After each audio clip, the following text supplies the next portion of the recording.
Okay, so our reasoning for naming the book 60s is because we're applying to a more mature, but not necessarily inclusive, but a more mature audience, simply because we have many things in common. Those of us in our 60s and many of us in our 70s now, we literally live longer, healthier, but live longer.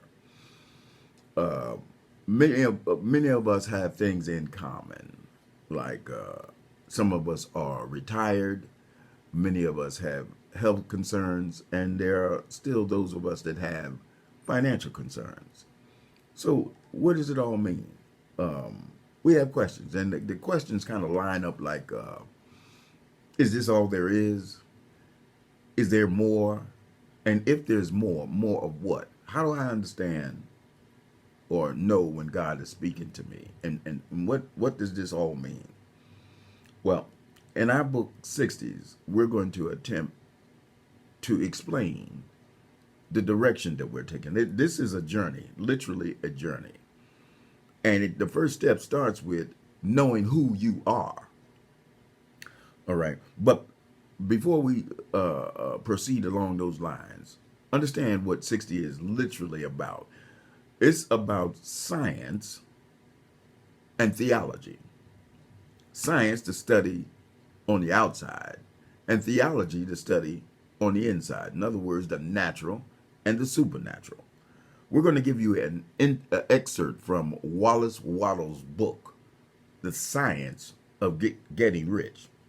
And it goes like this.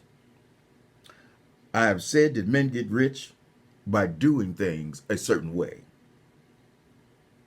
And in order to do so, man must become able to think in a certain way.